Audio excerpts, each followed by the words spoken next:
Hello everyone, this is Aditi Pal. I am a student of AIMS Nagpur. I am currently in third year. My NEET rank was 4067 and I am from Gaya, Bihar. Today we will be continuing with the chapter Plant Growth and Development. In the last class, we completed till short answer type question number 3 and today we are going to start with question number 4. So the question is explain in 2-3 lines each of the following terms with the help of examples taken from different plant tissues. So we have to explain differentiation, de-differentiation, and redifferentiation with the help of examples. So सबसे पहले है हमारा differentiation. So what is differentiation? So whenever anything differentiates, यानी कि it undergoes some structural and functional specialization to form a particular permanent tissue. यानी कि it is getting differentiated from the other normal tissues to form a specialized tissue which will carry out some specialized function. So the process by which actively dividing meristematic cells undergo structural and functional specialization to form permanent tissues is called differentiation.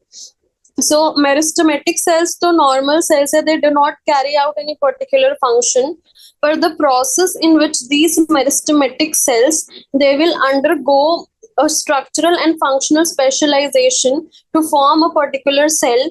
For example के साथ हमें explain करना है तो हम यहाँ पे एक एग्जाम्पल देखते हैं that the formation of tracheids and vessels of xylem takes place from the meristematic cells. तो जो ये मेरिस्टेमेटिक सेल्स हैं ये tracheids and vessels of xylem बनाते हैं by the elongation of cells, then loss of protoplasm and development of lignocellulosic secondary cell walls.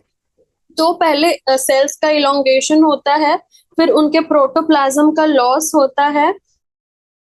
So they will slowly become dead to create enough space for water transport, and then deposition of lignocellulosic secondary cell wall होता है, so that they can carry water to long distances even under extreme tension.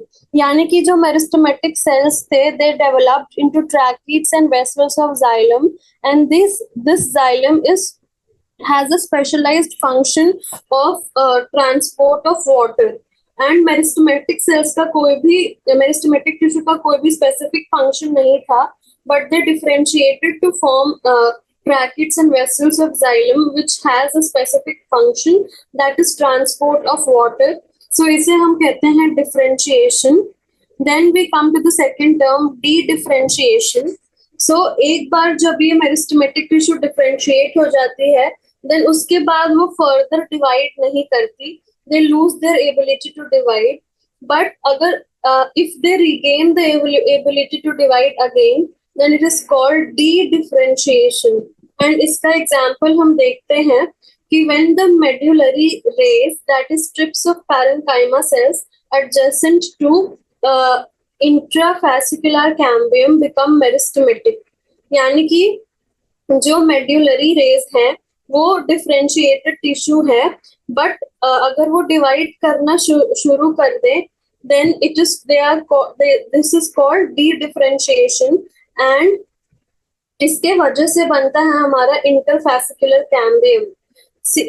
आप देख सकते हैं यहाँ पे इंट्राफैसिकुलर cambium है. Intra यानी इसके अंदर जो कैम्बियम है वो इंट्राफैसिकुलर कैम्बियम है. ये रेड कलर से जो मैं मार्क कर रही हूँ वो इंट्राफैसिकुलर कैम्बियम है. और बीच में जब ये मेडुलरी रेस डिवाइड करना शुरू करेंगी तो यहाँ पे इंटरफैसिकुलर कैम्बियम बनेगा, और ये इंटरफैसिकुलर एंड इंट्राफैसिकुलर कैम्बियम मिलके कैम्बियम रिंग बनाएंगे. सो इंट्राफैसिकुलर एंड इंटरफैसिकुलर कैम्बियम मिलके हमारी कैम्बियम रिंग बनाएंगे. तो जो मेडुलरी रेस जो कि एक डिफरेंशिएटेड टिश्यू थी वो फिर से मेरिस्टेमेटिक बन गई, एंड मेरिस्टेमेटिक बन के they started dividing to form इंटरफैसिकुलर cambium, and finally intra and इंटरफैसिकुलर cambium ने मिलके कैम्बियल रिंग बनाई. Then we come to the third term, that is redifferentiation. अभी जो डिफरेंशिएटेड टिश्यू था वो डिवाइड करने लगा था, पर अब वो डिवाइड करके जब फिर से अपनी मेरिस्टेमेटिक एक्टिविटी को लूज करके एंड गेन स्पेशलाइजेशन कर लेगा, तो इसे हम रीडिफरेंशिएशन कहेंगे. That is when the de-differentiated meristematic cells will lose their ability to divide and again specialization. Then it is called redifferentiation. So जो पैरेन्काइमेटस सेल्स हैं जो जिन्होंने मेरिस्टेमेटिक एक्टिविटी गेन करके इंटरफैसिकुलर कैम्बियम एंड कॉर्क कैम्बियम बनाया था, they will again go the process of through the process of de-differentiation, they'll again lose their meristematic activity and give rise to secondary phloem, secondary xylem, secondary cortex. तो जो meristematic tissues divide करके इंटरफैसिकुलर cambium जिन्होंने बनाया था, they will lose their ability to divide and form secondary xylem, secondary phloem, secondary cortex. ये सब वो बनाएंगे. So it is a sequence. पहले differentiation होता है, then de-differentiation होता है, and then again re-differentiation होता है. So we understood the meanings of these terms with examples. Now we come to question number 5. Auxins are growth hormones capable of promoting cell elongation. They have been used in horticulture to promote growth, flowering, and rooting. Explain the meaning of the following terms related to auxins. तो हमें oxygen precursors का मतलब बताना है, anti ऑक्सीन्स का मतलब बताना है, एंड सिंथेटिक ऑक्सीन्स का मतलब बताना है. तो सबसे पहले हम आते हैं ऑक्सीन प्रिकर्सर्स पे.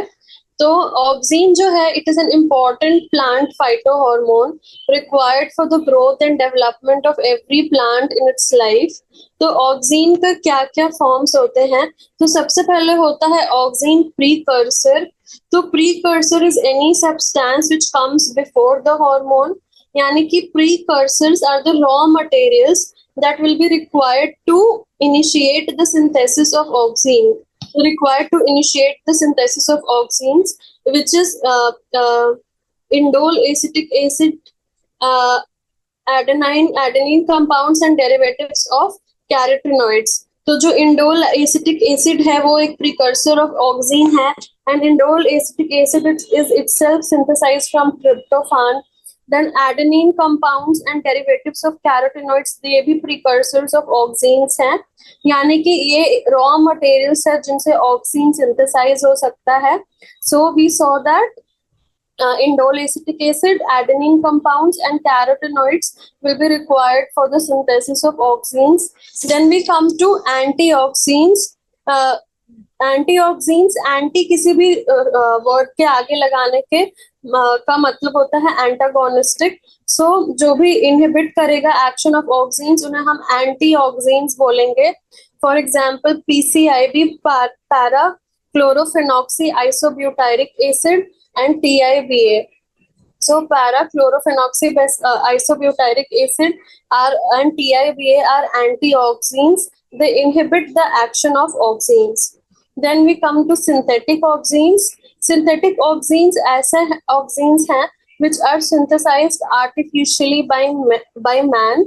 That is 2,4-D dichlorophenoxy acetic acid, which is a weedicide, NAA, dicamba, and IBA, indole butyric acid, which are natural as well as synthetic auxins. यानी कि सिंथेटिक ऑक्सीन, सिंथेटिक यानी कि जो मैन मेड है. So whatever auxins which are synthesized by man are known as synthetic auxins, जिसमें आता है एक weedicide two four dichlorophenoxy acetic acid, NNA naphthalene acetic acid, dicamba, indole butyric acid, which are natural as well as synthetic auxins. तो ऑक्सीन्स या तो natural हो सकते हैं, सिंथेटिक हो सकते हैं, and natural as well as synthetic हो सकते हैं. उसके बाद हम आते हैं क्वेश्चन नंबर 6 पे. The role of ethylene and abscisic acid is both positive and negative, and we have to justify the statement. तो जो इथाइलिन एंड एब्सिसिक एसिड है उनका role both positive and negative होता है, तो हम positive and negative roles of each of these देखेंगे।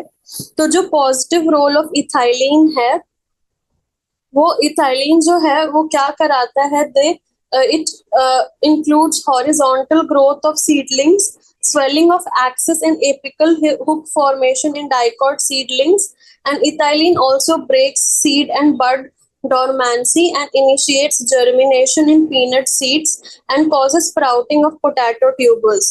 तो जो पॉजिटिव रोल ऑफ इथाइलिन है वो हॉरिजॉन्टल ग्रोथ ऑफ सीडलिंग्स है, breaking seed and bud dormancy है, and also initiating germination in peanut seeds and sprouting of potato tubers है।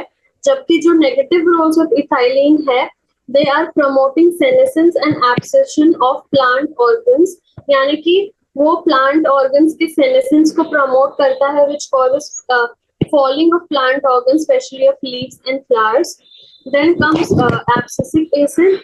Abscisic acid का positive role ये है कि it plays an important role in seed development and maturation, क्योंकि ये seed development and maturation यानी कि ये seed germination को inhibit करता है, तो ये help करता है कि seed अच्छे से develop हो और mature हो। And then negative roles of abscisic acid है कि it acts as a general plant growth inhibitor and inhibitor of plant metabolism, and it also inhibits seed germination, and it also causes the closure of stomata in stress conditions. तो जब भी stress conditions होंगे तो it will stimulate the closure of stomata. तो यानी कि हमें इन हॉर्मोन्स का पॉजिटिव एंड नेगेटिव इफेक्ट्स लिखना है ऑन प्लांट्स। तो abscisic acid plays an important role in seed development and maturation, क्योंकि ये डिले करता है सीड जर्मिनेशन को। तो अगर सीड जर्मिनेशन डिले होगा तभी तो सीड का अच्छे से मैचुरेशन हो पाएगा।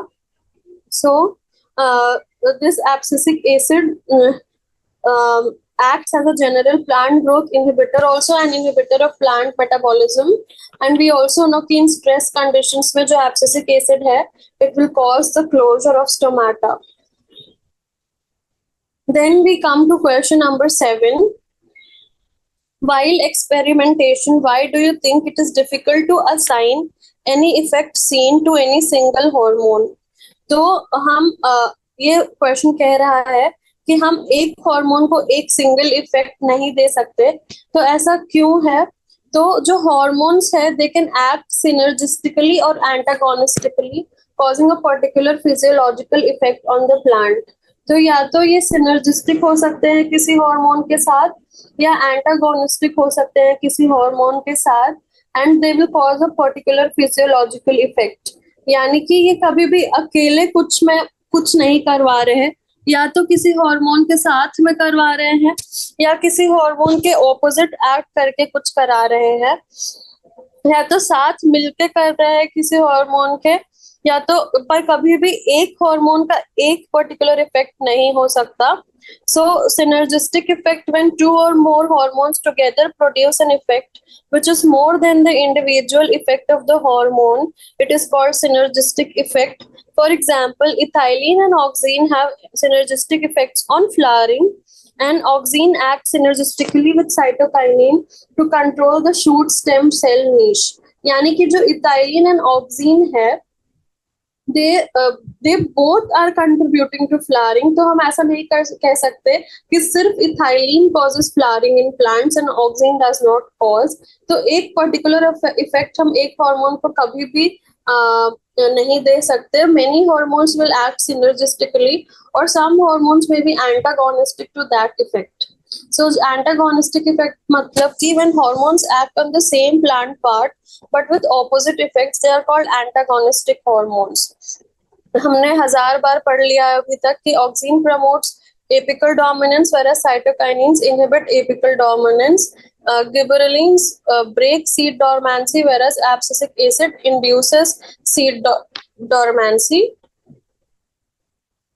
तो हमने देखा कि hormones का है it is not possible to assign a single effect to a single hormone because hormones will act synergistically and antagonistically. So हम एक्सपेरिमेंट करके एक पर्टिकुलर इफेक्ट को एक हार्मोन पे नहीं दे सकते. एक इफेक्ट के लिए there are many hormones responsible, and ऐसा भी हो सकता है कि many hormones contribute to the same effect and same effect is influenced by many hormones. So अब हम आते हैं क्वेश्चन नंबर 8 पे. क्वेश्चन नंबर 8 है, what is the mechanism underlying the phenomenon by which terminal apical bud suppresses the growth of lateral buds and suggest the measures to overcome this phenomenon. तो हमें फिर से ये क्वेश्चन हम कई बार कर चुके हैं, तो हमें फिर से इसी क्वेश्चन का आंसर देना है. ठीक है, तो एपिकल डोमिनेंस का हमें बताना है कि what is the mechanism involve जिसके वजह से एपिकल डोमिनेंस हो रहा है. सो एपिकल डोमिनेंस है क्या? तो जो एपिकल बड है, it is placed at the apex of the shoot where the growth of the shoot is observed. So जो एपिकल बड है उसमें ऑक्सीन्स का सिंथेसिस होता है. तो जो auxins are synthesised at the shoot tips are translocated downwards and they prevent the development of lateral buds which leads to the phenomenon of apical dominance. तो जो apical bud है और shoot tip है जिससे shoot grow किए जा रहा है, एंड यहाँ पे हम देख सकते हैं lateral buds है छोटे छोटे. तो जो apical bud है वहां पे बहुत सारे ऑक्सीन का सिंथेसिस होता है, एंड ये ऑक्सीन जो है नीचे ट्रैवल भी करता है एंड ट्रांसलोकेट होता है and it prevents the growth of lateral buds. तो हम देख रहे हैं कि प्लांट की हाइट ग्रो हो रही है पर लैटरली वो नहीं ग्रो हो रहा है. पर जो फेनोमेनन ऑफ एपिकल डोमिनेंस है उसमें जब हम एपिकल बड को हटा देंगे तो यहाँ पे ऑक्सीन सिंथेसिस बंद हो जाएगा, एंड जो लैटरल ग्रोथ का इनहिबिशन था, लैटरल बड्स का इनहिबिशन था बाय ऑक्सीन्स, वो भी खत्म हो जाएगा, and we will finally overcome this apical dominance by removal of the apical bud, shoot decapitation और by application of cytokinins. या तो हम एपिकल बड को रिमूव कर दे जिससे ऑक्सीन्स का सिंथेसिस कम हो जाए एंड ऑक्सीन्स जो है वो नीचे जाके लैटरल बड्स को इनहिबिट ना करे, या तो हम साइटोकाइनिन स्प्रे करें. Cytokinins are antagonistic to auxins, so shoot decapitation help करेगा to remove the influence of auxins on the lateral buds, whereas जो cytokinins है वो auxins के opposite यानी antagonist act करेगा, and इससे जो क्या होगा, इससे जो dormant lateral buds हैं वो active हो जाएंगे and they will help the plant to proliferate laterally and making the plant bushy. So lateral buds जब grow करेंगे laterally तो उससे जो plant है वो bushy बनेगा instead of growing only in height. So हमने देखा कि apical dominance का जो phenomena है उसको inhibit करने के लिए या तो हम decapitation of shoot tip करेंगे या तो application of cytokinin करेंगे ताकि जो एपिकल डोमिनेंस का फेनोमेनन है वो हम ओवरकम कर सके. Then we come to question number 9. In animals there are special glands secreting hormones whereas there are no glands in plants. Where are the plant hormones formed and how are they translocated to the site of activity? तो इस question में हमसे पूछ रहा है कि जो animals होते हैं उसमें तो स्पेशल ग्लैंड्स होते हैं फॉर सिक्रीटिंग हॉर्मोन्स, पर प्लांट्स में तो ऐसा ग्लैंड्स नहीं होते. So where are the plant hormones actually formed and how are these hormones translocated to the site of activity? So जो प्लांट हॉर्मोन्स है वो उन्हें हम फाइटो हॉर्मोन्स कहते हैं. तो प्लांट हॉर्मोन्स कहाँ सिंथेसाइज होते हैं? सो जो प्लांट ग्रोथ हॉर्मोन्स है वो 2 काइंड्स होते हैं mainly, plant growth promoters and plant growth inhibitors. So plant growth promoters में आता है auxin, cytokinins and gibberellins, and plant growth inhibitors में आता है एब्सिसिक एसिड. सो ये कहाँ सिंथेसाइज होते हैं? तो जो ऑक्सीन्स हैं वो सिंथेसाइज होते हैं in the growing apices of shoot and root. Gibberellins जो है वो जर्मिनेटिंग सीडलिंग्स में सिंथेसाइज होते हैं। And cytokinins root apices, meristematic regions, young fruits, developing shoot buds में सिंथेसाइज होते हैं। So there are different regions, यानी कि ये कोई भी एक पर्टिकुलर रीजन में जो है ये सिंथेसाइज होते हैं। ग्लैंड्स तो नहीं है प्लांट्स में, पर जहाँ भी ये सिंथेसाइज होते हैं या तो ये वहीं पे एक्ट करते हैं या ट्रांसलोकेट होके किसी और जगह पे जाके एक्ट करते हैं।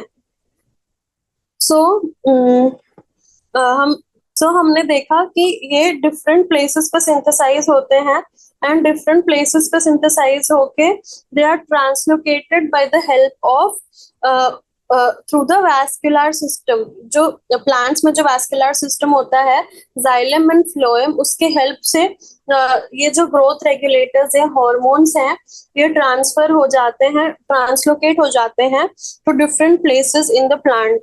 ठीक है, तो हमने देखा कि ऑक्सीन्स डिफरेंट हॉर्मोन्स होते हैं प्लांट्स में एंड ये डिफरेंट रीजन्स में सिंथेसाइज होते हैं, कोई ग्लैंड्स तो नहीं है। एंड सिंथेसाइज होने के बाद ये through the vascular system that is xylem and phloem ये इधर से उधर ट्रैवल करते हैं और अपने स्पेसिफिक लोकेशन पे जाके एक्ट करते हैं। देन क्वेश्चन नंबर 10 है many discoveries in science have been accidental. This is true for plant hormones also. Can you justify the statement by giving an example? Also, what is the term used for such accidental findings? तो plant hormones की discovery accidental है and accidental discoveries को हम serendipity कहते हैं।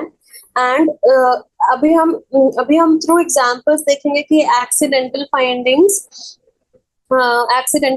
कैसे हुई। सो सेरेंडिपिटीज में फर्स्ट है ऑक्सीन डिस्कवरी। तो जो चार्ल्स डार्विन था एंड उसका son Francis Darwin, they observed that Cleoptiles of canary grass responded to the direction of light by bending towards it.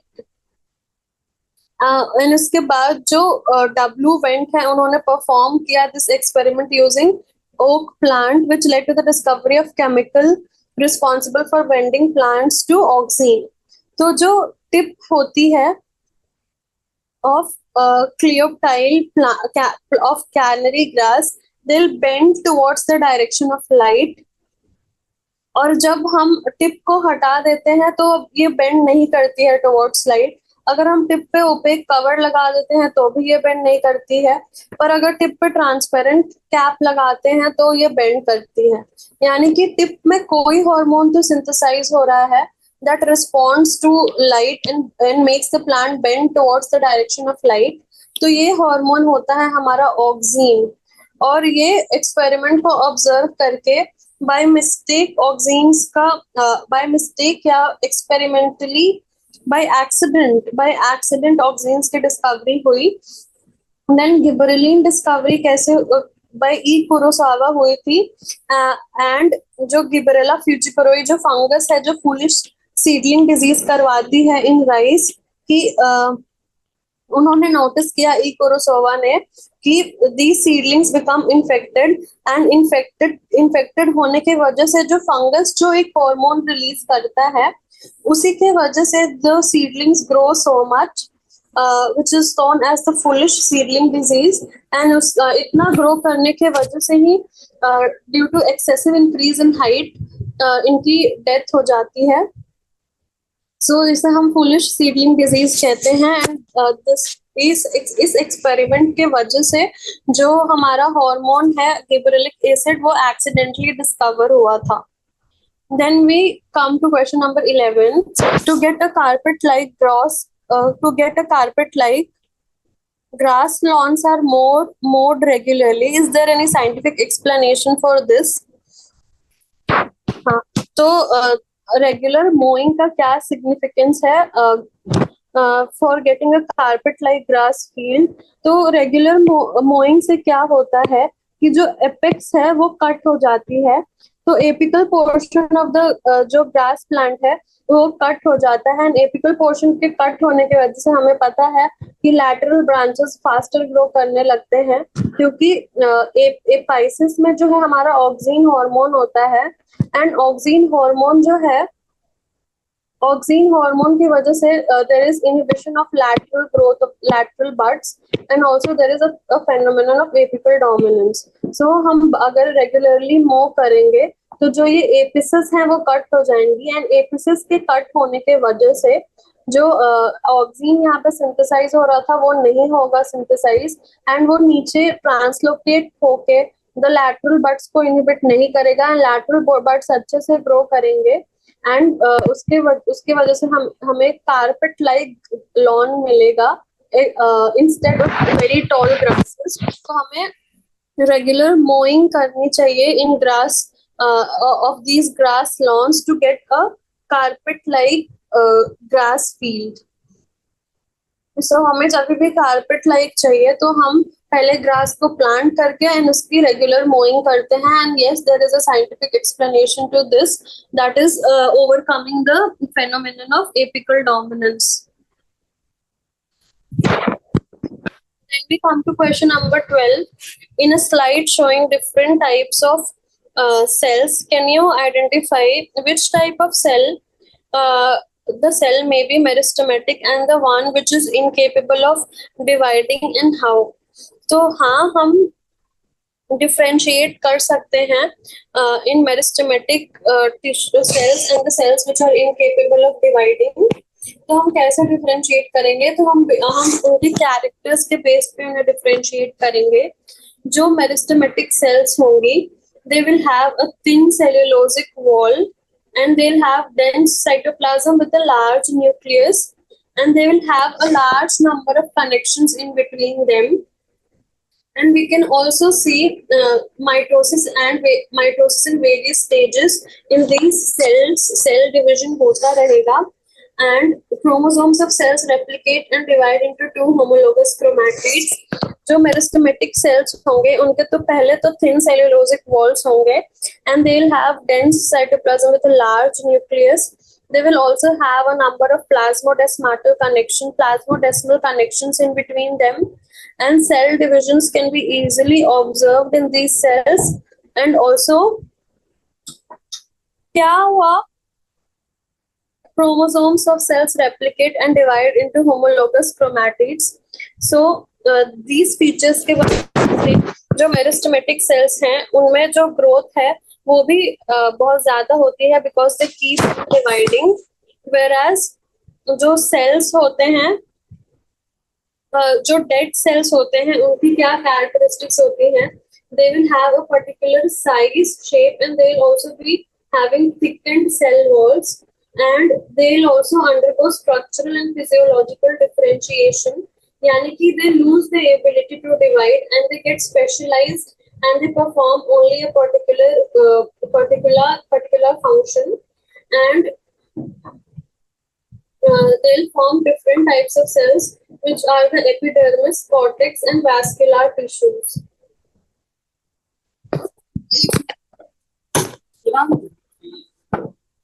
And then question number 13 is, a rubber band stretches and reverts back to its original position.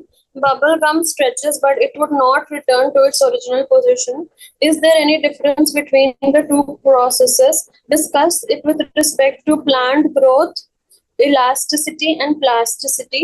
सो हमें elasticity and plasticity के बीच में differentiate करना है। तो plasticity क्या होती है? सो plasticity is the response of the plant in response to particular environmental conditions and different phases of life. Plants form different structures, and this ability of plants is called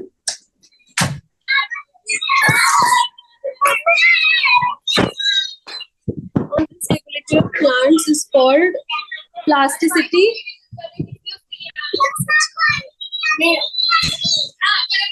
And what is elasticity?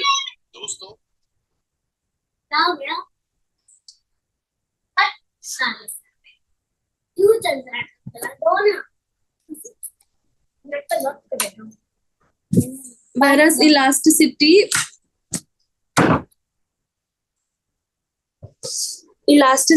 is the phenomenon in which the there is a process in which is irreversible, and there is a process which is reversible. So जो elasticity होती है, that is a reversible process in which the protoplasm will swell or shrink. तो जब endosmosis और एक्सोऑस्मोसिस होता है, so if endosmosis हुआ तो so the protoplasm will swell, whereas exosmosis हुआ तो protoplasm will shrink. So this is called elasticity and this is reversible, whereas plasticity is irreversible, क्योंकि प्लांट ने एक पर्टिकुलर इन्वायरमेंटल कंडीशन या एक डिफरेंट फेज ऑफ लाइफ आया जिसके वजह से उसने डिफरेंट स्ट्रक्चर्स बनाए, दैट इज हेटेरोफिली, यानी कि ये प्लांट था, ये एक पर्टिकुलर लाइफ स्टेज में गया जिसमें इसे वाटर में रहना है, तो इसने ब्रॉड लीव्स बना लिए. सो the production of different leaf forms on the same plant during different phases of life cycle.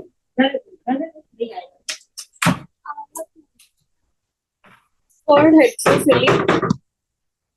उसके बाद हम तो कंक्लूजन है कि plants have the ability to undergo differentiation.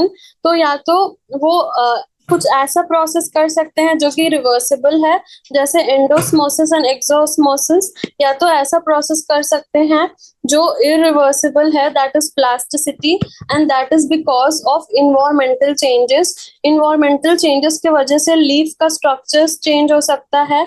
In the same plant पहले ऐसी लीव्स थी, पर वो उनका फॉर्म चेंज होके ऐसा हो गया, depending upon the environmental conditions that they had to face.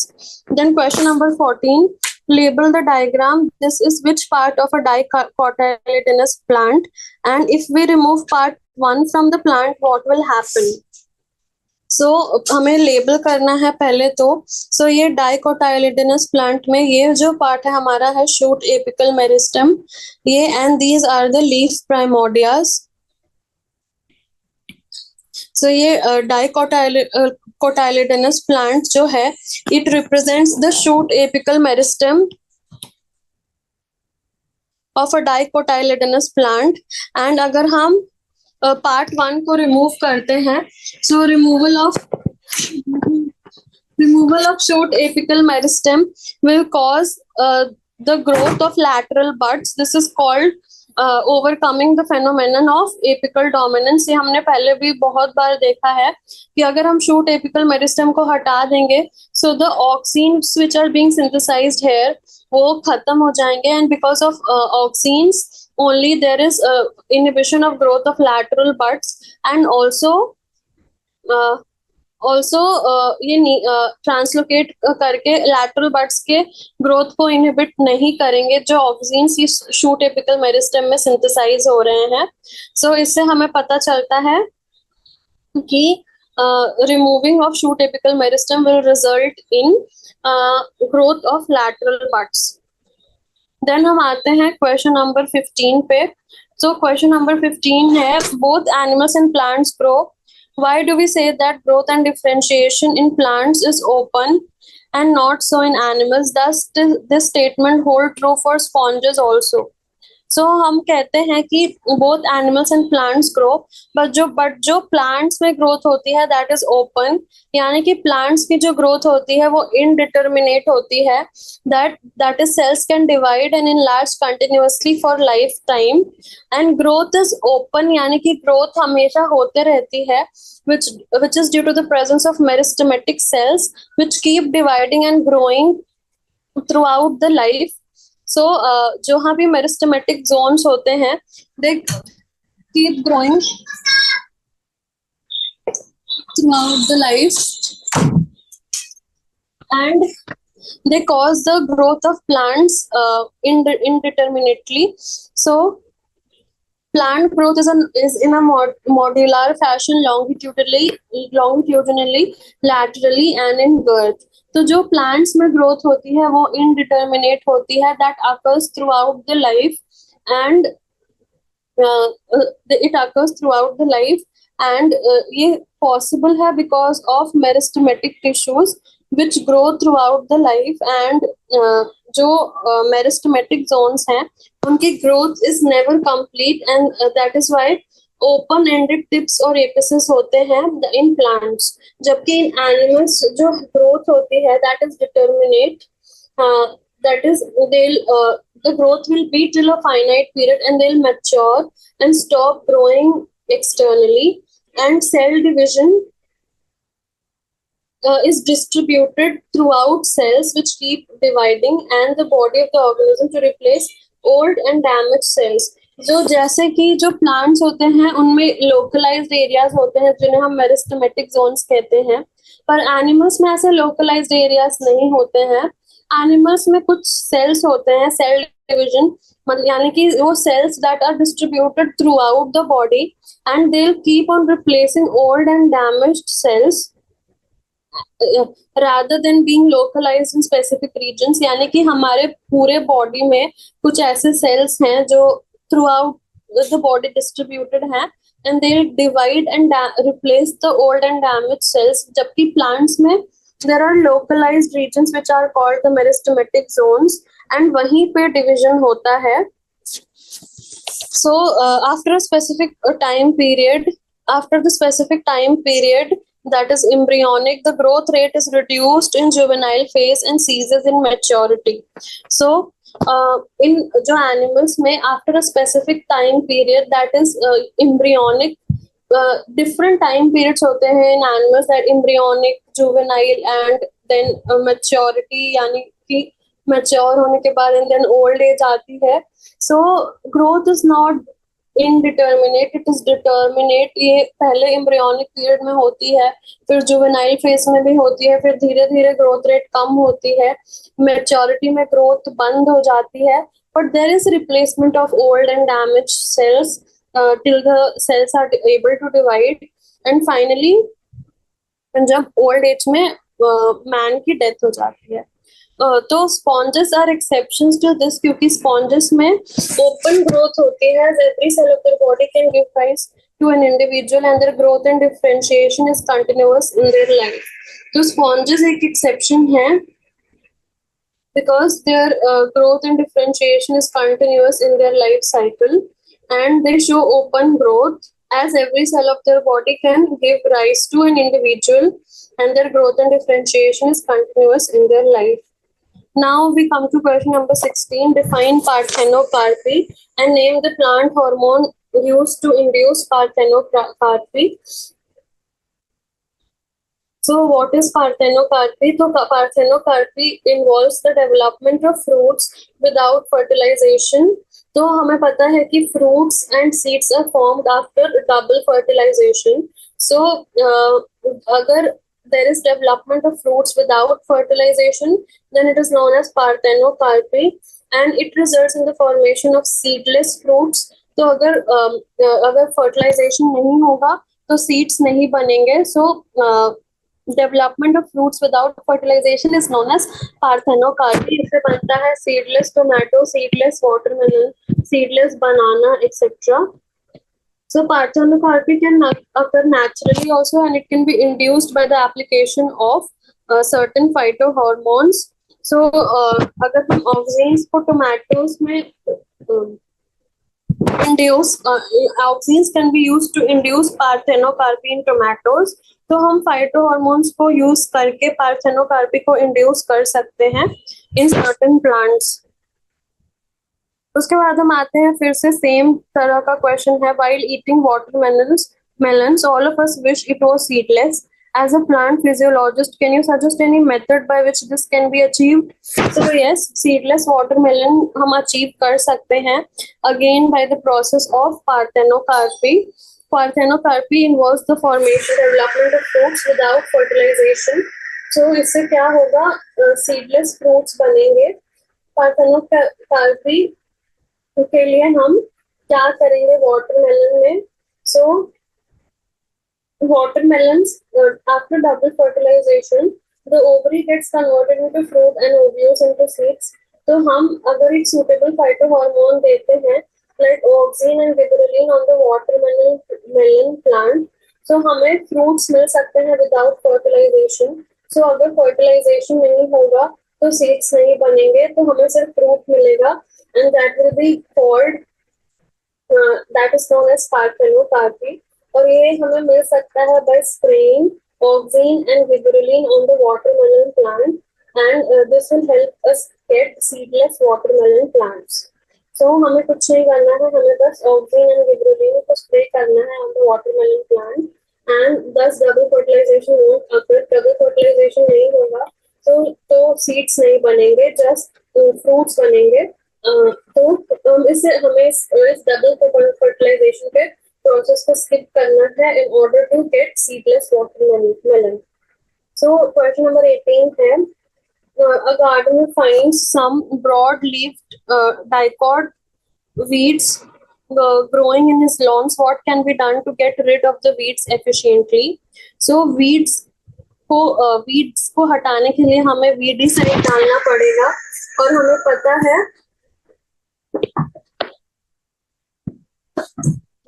है कि ये weedicide हम हटा सकते हैं by the application ये weeds हम हटा सकते हैं by the application of weedicide, that will be 2,4-D dichlorophenoxyacetic acid,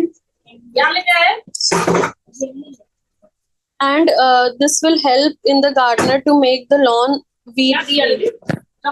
तो इस गार्डनर को for helping this gardener to get rid of the weeds, हमें 2,4-dichlorophenoxyacetic acid को spray करना है, which is a kind of plant phytohormone auxin, and it is widely used as a weedicide, and weedicide के form में हम इसे use करके हम उस फार्मर को हेल्प कर सकते हैं to remove the dicot weeds growing in his lawns. Then comes question number 19. On germination, a seed first produces shoot with leaves, flowers appear later.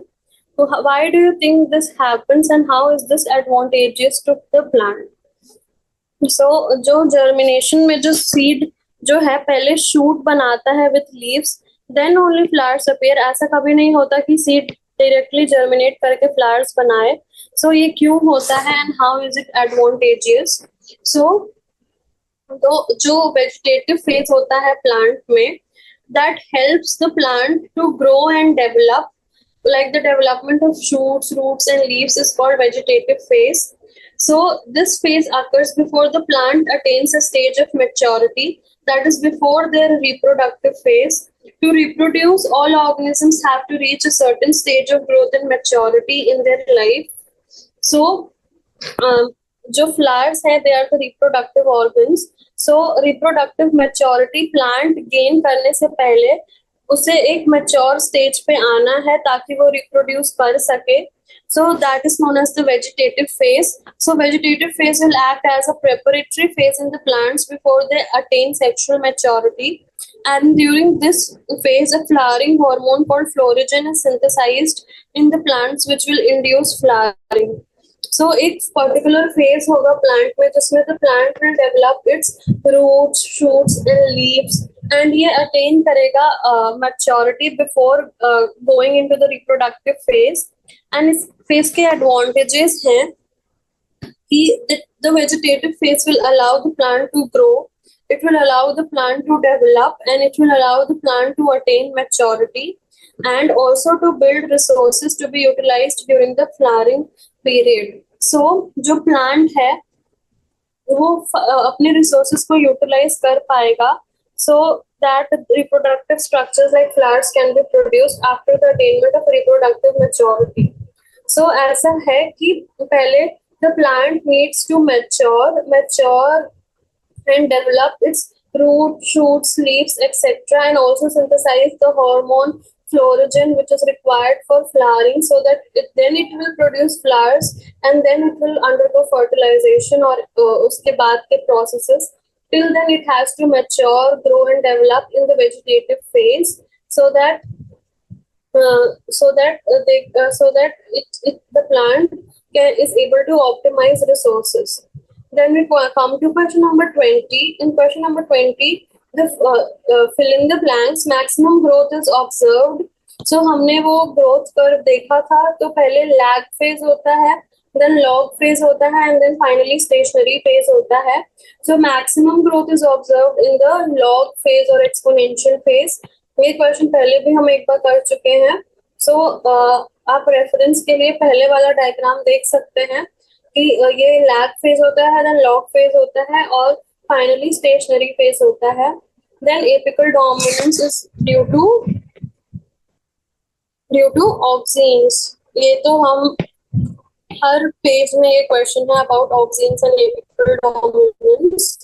Then which hormone initiates rooting? तो जो हमारा cytokinin है that helps in initiating rooting, and pigment involved in photoperception in flowering plants is phytochrome. तो जो phytochrome pigment है that is involved in photoperception in flowering plants.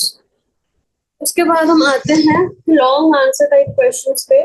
So long answer type questions में जो first question है, some varieties of wheat are sown as spring wheat while others are called winter wheat. Former varieties sown and planted in spring and harvested by the end of the same season.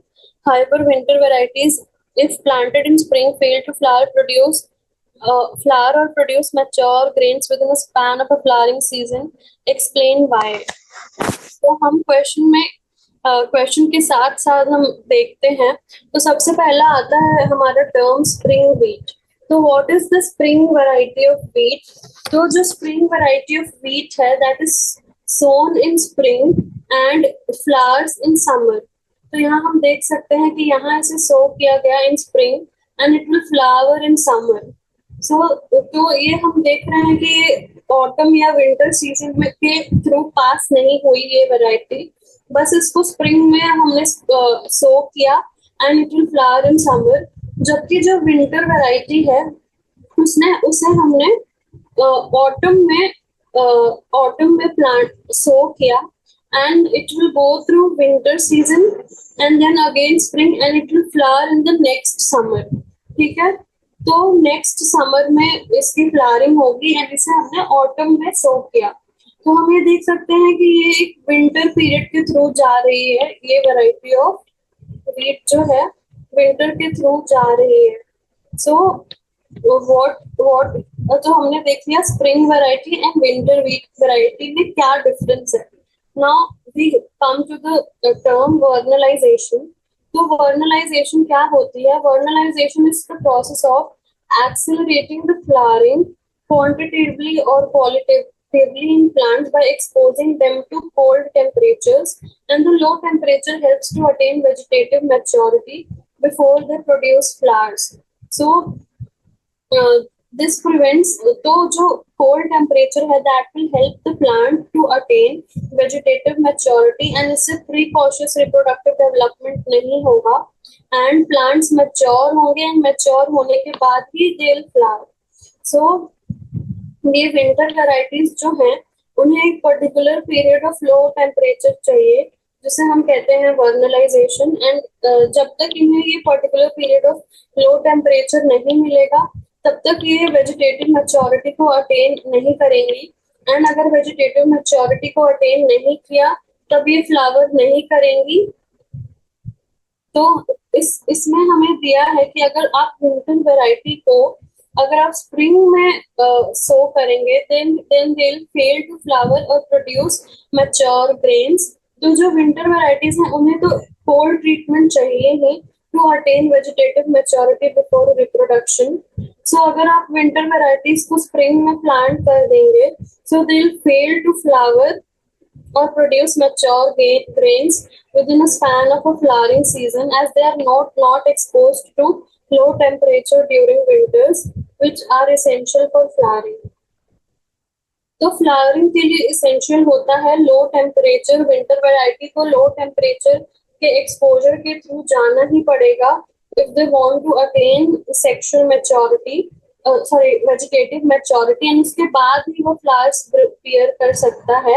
सो अगर हम winter variety को spring में सो कर देंगे तो उसे कोई भी पीरियड ऑफ लो टेम्परेचर नहीं मिलेगा.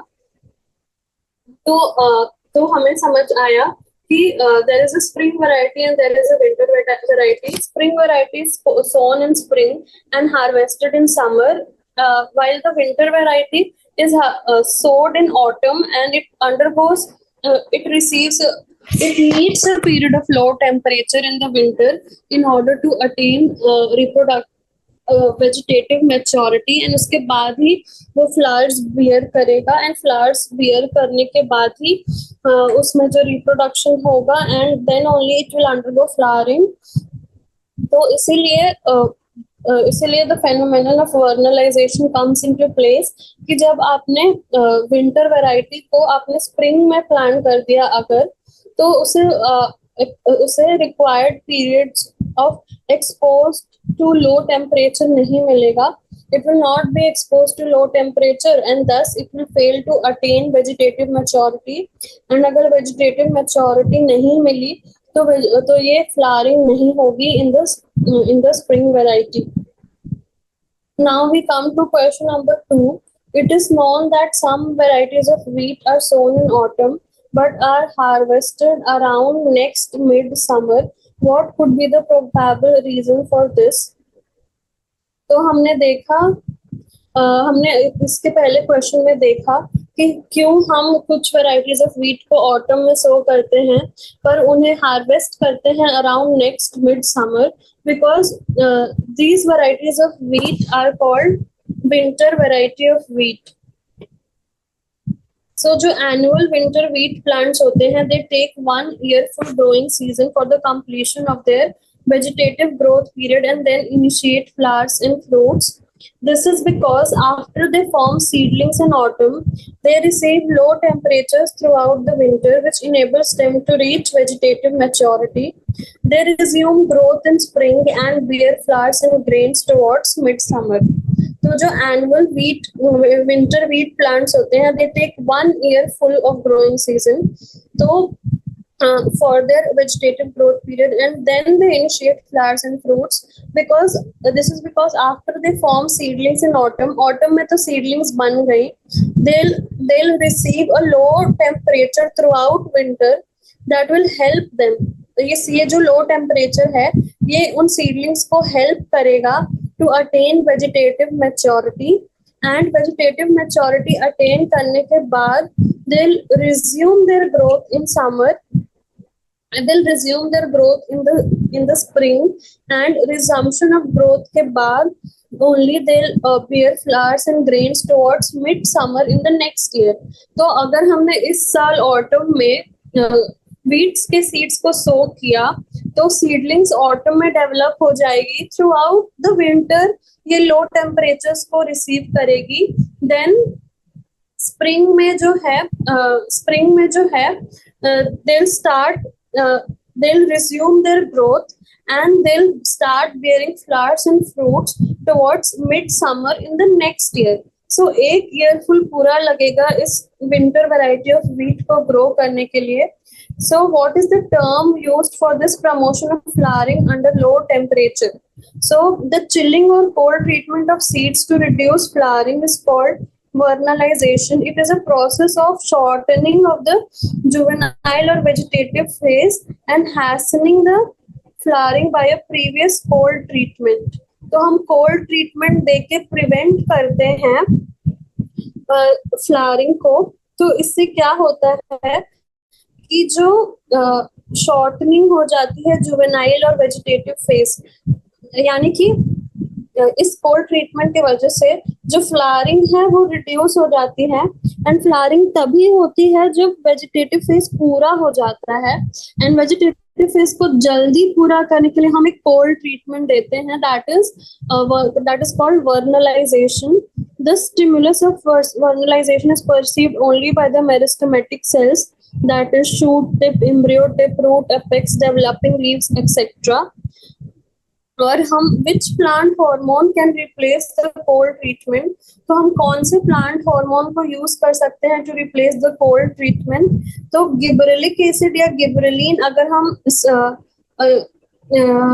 अब लाइक अगर हम स्प्रे करते हैं इन प्लांट्स पे, then it can replace this cold treatment and it can induce flowering early by reducing vegetative growth period in many long day plants.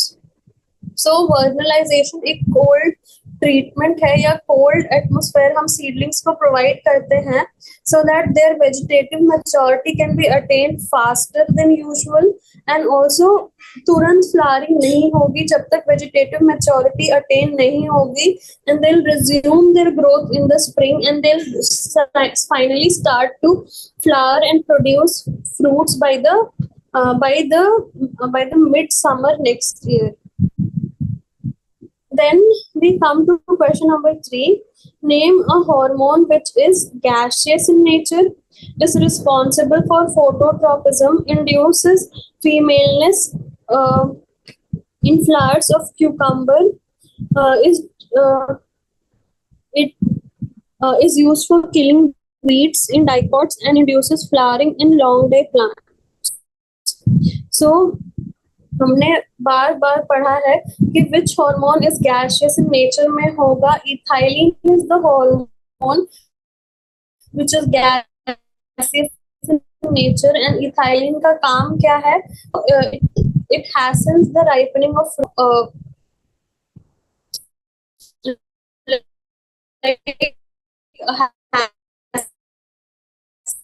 करता है कि इथाइलिन के प्रेजेंस में फ्रूट्स जो इथाइलिन प्राइसिंग है कि अगर एक राइपन फ्रूट किसी को आता है तो उनकी ओवर राइपनिंग करा देगा of ethylene. Then we come to photoproduction phytochemic pigment है, जबकि phototropism is towards light stimulus. तो हमने देखा कि bending towards light stimulus is by the tip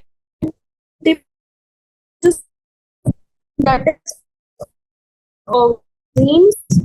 So auxin woods में synthesize होता है and is from the in response to light towards source of light. So जब भी of auxins that happens because of auxins.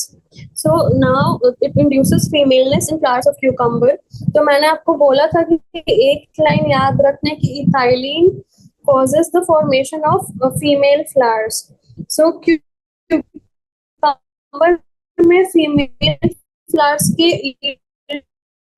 को increase करने वाला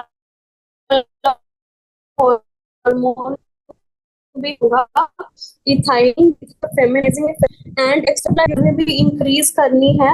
सो हम plant को स्प्रे करेंगे इथाइलिन से and ethylene will cause increase in the number of females.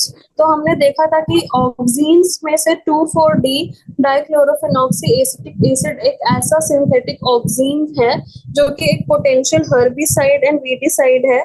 सो ये डाइकॉट वीड्स को किल करने में हेल्प करेगा and that is a synthetic auxin 2,4-D dichlorophenoxy acetic acid. Then हमें क्वेश्चन नंबर ई है induces flowering in long day plants. तो हमने देखा था कि वर्नलाइजेशन या इंड्यूसिंग फ्लावरिंग के लिए हम एक हार्मोन को यूज कर सकते हैं and that is gibberellic acid और गिबरेलिन्स। सो जो गिबरेलिन्स है they will induce flowering in long day plants and ये हेल्प करेंगे to attain vegetative maturity faster so that the plant can finally produce seeds and fruits. So inducing flowering in long day plants के लिए जो hormone होगा वो होगा गिबरेलिन्स और gibberellic acid. सो इस क्वेश्चन के साथ हमारे लॉन्ग आंसर टाइप क्वेश्चन भी कंप्लीट हो जाते हैं। ethylene 4-tropism auxine, ethylene again 2,4-D and induces flowering में gibberellic acid. So हमने सारे क्वेश्चंस कर लिए. तो इसके साथ हमारा ये चैप्टर भी कंप्लीट होता है. Thank you all of you.